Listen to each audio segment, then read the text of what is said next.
Welcome back to Garden Talk, brought to you by the Penn State Erie County Extension Master Gardeners.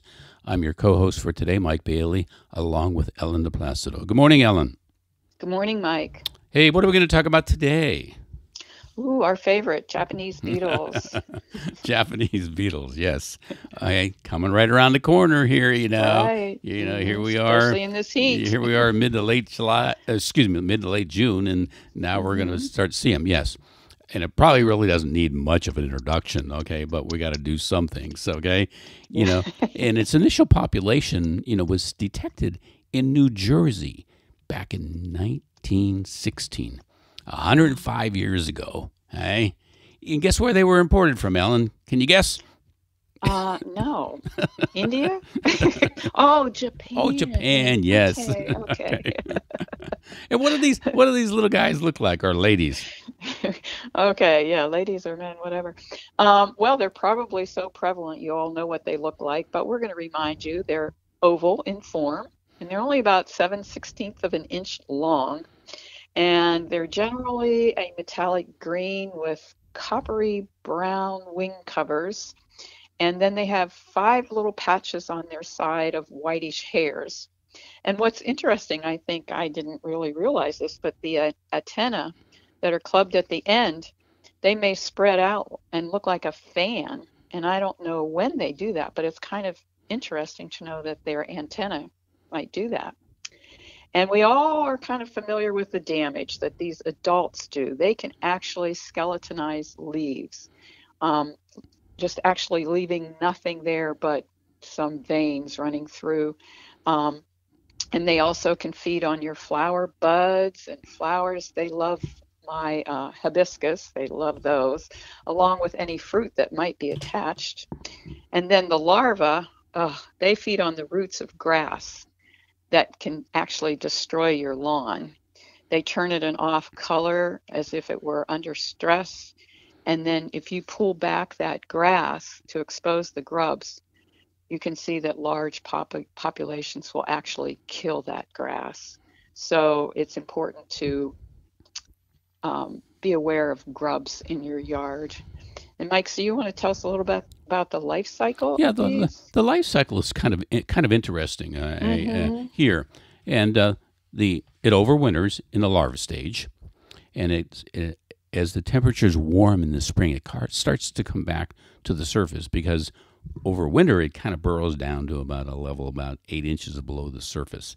And as the temperature kind of warms up, it comes back up and starts its feeding again on the roots, again, primarily grasses.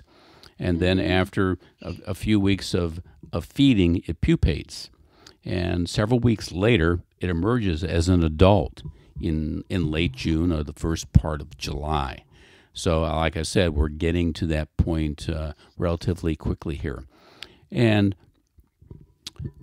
the adults begin to feed immediately then. And shortly after that, after they gorge themselves on your plants, okay, they start the mating ritual.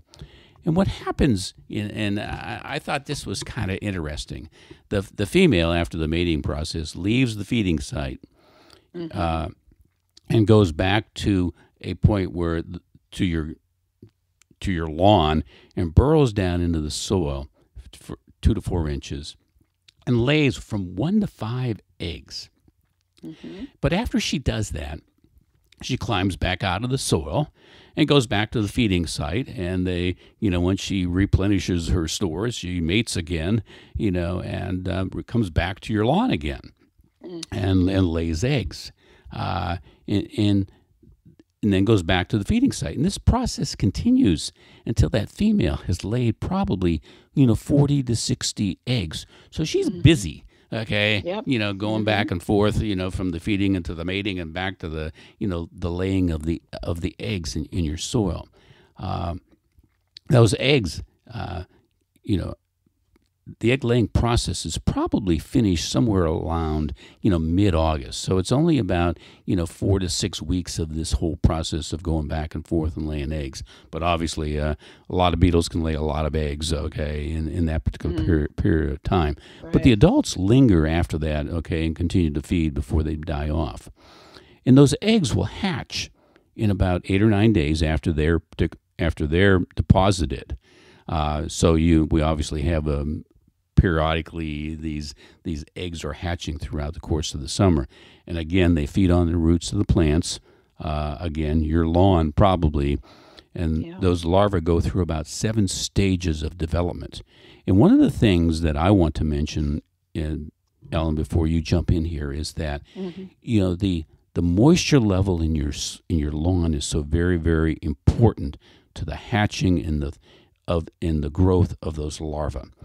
When the lawn is very, very dry, the larvae don't survive, and we see cycles of these. Sometimes we have a lot of Japanese beetles, in one particular year, and sometimes, it's kind of minimal the following year. And it may very well be related to the moisture levels, in the soil, how dry the weather has been during this period of time where that female is laying eggs, because those eggs need that moisture, and if they don't get that moisture, they will die. So what else you got to tell us, Ellen? Well, like you said, they go through 7 stages of development. So as the fall temps become cooler, those larvae burrow down about 8 inches below the surface, and they stay inactive until temperatures start warming up again in the spring. And as those temps warm in the spring, the larva moves towards the surface to feed on roots again, probably your grass. Then they pupate, and they emerge as adults in late June and the first part of July, and that whole cycle starts all over again. One thing I'd like to mention is that, these skunks and raccoons, they just love searching for those larvae, and they're what can really destroy your lawn too if you're not careful. Yes, you're right. If you got a larva population, high larva population in the soil, okay, you will attract those critters, and they'll dig up and irrigate, not irrigate, but aerate your lawn, if you will. Right. Okay, so during the dark, the cover of the night. So next time around, we're going to talk about actual control of the Japanese beetles, and if you've purchase some Japanese beetle traps. Leave them in the boxes for right now until we talk to you next time, because you might want to gift them. Okay. Yeah. Okay. Well, thank you for listening. Have a good day.